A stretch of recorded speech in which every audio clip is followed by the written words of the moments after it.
Subscribe कीजिए कुंडलनी जागरण को और प्रेस कीजिए बेल आइकन को, जिससे कि आपको मिल सके हमारी लेटेस्ट वीडियो सबसे पहले। परमात्मा की सृष्टि की रचना कार्य की शुरुआत जिस टंकार से हुई उसी को हम ब्रह्मनाद तथा ओंकार कहते हैं। इस टंकार से जो नाद विश्व में फैला वो नाद पवित्रता।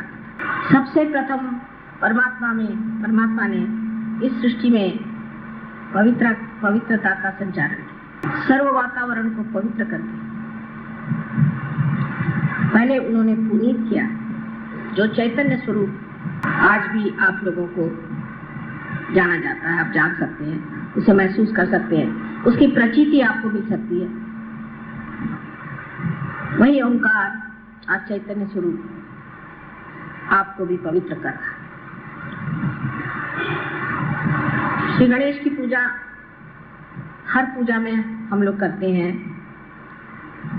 और आज तो उन्हीं की पूजा का बड़ा भारी आप लोगों ने आयोजन किया है। लेकिन जब हम किसी चीज की पूजा करते हैं तो उनमें बहुत सारी विविध स्वरूप की मांगे होती हैं। कुछ लोग होते हैं कामार्थी होते हैं, कुछ लोग पैसा मांगते हैं, कुछ लोग कहते हैं हमारा कार्य ठीक से हो जाए, कुछ कहते हैं कि हमारी दुनिया में बड़ी शोहरत हो जाए, बहुत हमें फेम मिल जाए, सब दूर हमें बड़ा मान मिले।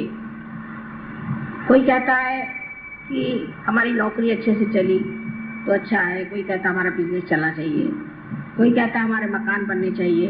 ये सब कामार्थ की बात है। और इसी तरह से मनुष्य की मांगे होते होते वो गणेश की पूजन करता है। यहाँ पर जो सिद्धि विनायक है उसकी भी जागृति मैंने बहुत साल पहले की थी। उससे सब लोग उसी सिद्धि विनायक के पास जाकर के हमें ये चीज दे दो, हमें वो चीज दे दो मांगती है। लेकिन ये सिद्धि विनायक ये चीज देने वाला नहीं है, ये वस्तु देने वाला नहीं है। उसके लिए तो बहुत से दुनिया में चमत्कार करने वाले बैठे हैं जो आपको हीरे दे देंगे, पन्ने दे देंगे और आपका सर्वस्व छीन लेंगे। ओंकार स्वयं निराकार, उसका कोई आकार नहीं। सो सर्वप्रथम जो श्री गणेश का स्वरूप था वो निराकार। आज हम उनकी साकार में पूजा करते हैं, लेकिन सहयोगियों को जानना चाहिए कि हमारे जीवन का अंतिम लक्ष्य क्या है, हम क्या चाहते हैं, उसकी पूर्ति हमने की है। Have we fulfilled our destiny? हम किस लिए सहयोग में आए? इसलिए आए कि हमारी तंदुरुस्ती ठीक हो जाए, हमारा बिजनेस ठीक हो जाए और हमें बड़ी मान्यता मिले, इलेक्शन में जीत जाए।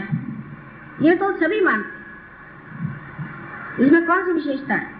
लेकिन सहयोगियों को सोचना चाहिए कि आज जो हम एक नए स्तर पे उठ खड़े हुए हैं, एक नए मंजिल पर खड़े हुए हैं, तो इससे हमें क्या पाने का है और हमारी क्या इच्छा है। फिर यही बात आती है कि जिस गणेश को आप पूछते हैं आज साकार में, उसे निराकार में प्राप्त करना है, उसको अपने अंदर प्राप्त करना है, अपने अंदर विराजना है। ये नहीं कि गए उनको फूल चढ़ा, ये तो सभी करते, उनको फूल चढ़ा दिया, उनकी पूजा कर ली, माँ की भी पूजा हो गई, गौरी की भी पूजा हो गई।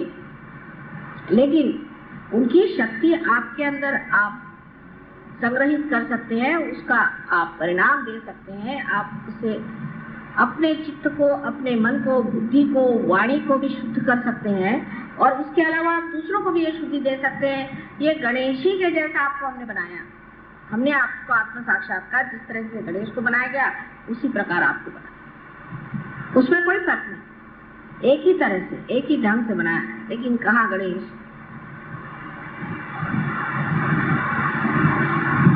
सो जब आप गणेश की पूजा करते हैं तो आपको ये सोचना चाहिए कि हमें निराकार की ओर उठना है, निराकार से एकाकारिता है। हम तो साकारी के पीछे में दौड़ते हैं। अभी एक साथ कोई पूरी मिली के सहयोगी पूना में आए, आकर के मुझे कहने लगे कि मेरी तो वो भी कृष्ण पूजा भी गई क्योंकि मैं पूना नहीं आ सका, और ये भी पूजा गई। मैंने कहा ये क्यों गई? पहले असल में मैं वहाँ से गणपति लेकर के आता हूँ अपने भाई के यहाँ, और हमारे 3 दिन का उत्सव होता तो गणपति लेके मैं यहाँ आया और वहाँ की तो पूजा मेरी मिस हो गई। मैंने अभी तक अज्ञान वहीं के वहाँ बैठा हूँ। यहाँ की पूजा मिस करके आप गणपति यहाँ से 10-15 रुपए का खरीद करके ले गए। गणपति को खरीदा भी जाता है, आप हमें नहीं खरीद सकते, पर गणपति को तो आप खरीद सकते हैं। और फिर जो गणपति के नाम पे जो धंधे कर रहे हैं, इसीलिए पुणे में आजकल बरसात हो रही है। इससे गणपति के वो मार्ग ही बंद होते, और तब तक बरसात होनी चाहिए जब तक गणपति विसर्जित नहीं होता। विसर्जन करने की जरूरत नहीं होनी चाहिए, वही भीख मांग के विसर्जित हो जाएंगे। वहाँ के गणपति के मैंने जो किस्से सुने, मैं तो एकदम अवाक रह गई कि श्री गणपति को बिठाया है और उनके सामने शराब पीते हैं, वहाँ बैठ के शराब पीते हैं, गंदे गंदे गाने गाते हैं, उसके आगे गंदे गंदे नृत्य करते हैं, और सब गंदी तरह की औरतें वहाँ जमी रहती हैं और सब तरह के धंधे करते हैं। ये गणपति की विटंबना होगी।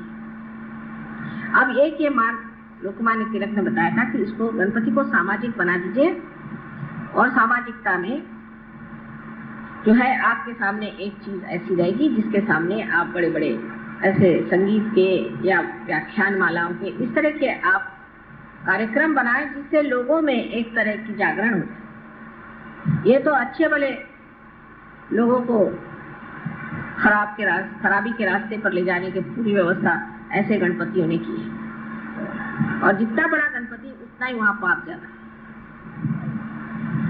और ऐसे गणपति के सामने पाप करने से वो क्यों छोड़ेगा?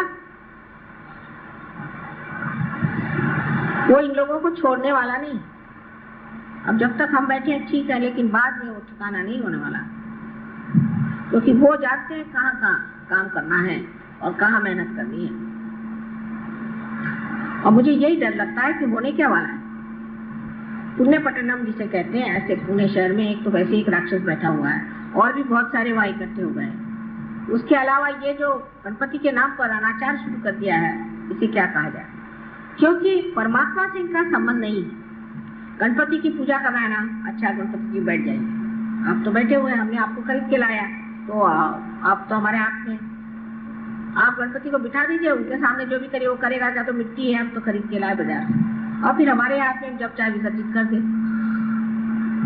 इस मनुष्य के अहंकार ने उसे इतने नीचे तक उतार दिया है कि वो भगवान के नाम पर हर तरह की बुराइयां करता है। ऐसे तो आप देख ही रहे हैं कि हर मंदिर में आप जाइए तो वहां पर देवियों के मंदिरों में भूत नचाते हैं, बिल्कुल बेशरम जैसे, उनको कुछ मालूम नहीं कि क्या आफत आ सकती है। आज हम बहुत धर्म करके घूम रहे हैं, लेकिन धर्म का जो हाल है उधर तो किसी की ध्यान ही नहीं। अब धर्म को आप राजकारण में लाने से फायदा क्या, जब धर्म ही नहीं धर्म रहा। हर एक धर्म में है, एक धर्म में बात हो तो आदमी बात करे कि ये खराब है कि वो खराब है। हर धर्म इस तरह से चल पड़ा है। सो गणपति को जब आप लोग पूछते हैं तो आपको पता होना चाहिए आप सहयोगी हैं, आप योगी जन हैं। ऋषि और बड़े बड़े महान लोगों को भी जो मिला नहीं, वो आपको आज साधारण सर्वतौर पे मिला है, सबको मिला है, रास्ते पर लिया, सब कुछ पा लिया। लेकिन जब हम कोई बात कहते हैं तो आप लोग अपने तरफ कभी नहीं देखते, आप सोचते हैं ये मैं किसी और को कह रही हूँ।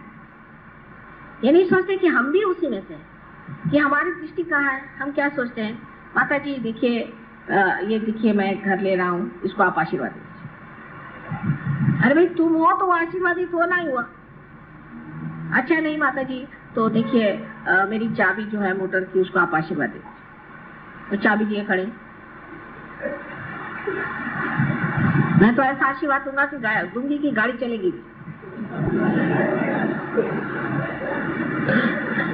और फिर जबरदस्ती करना कि आप मेरे घर आओ, मेरे घर नहीं आओगे तो ये होगा। और वहां जाकर के सुनेंगे क्या कि मेरा बिजनेस ऐसा है, मेरा ऐसा है, मेरा वैसा। ये सहयोगियों के लक्षण नहीं है। सहयोग जो करते हैं उनको याद रखना चाहिए कि हमें निराकार में करना है।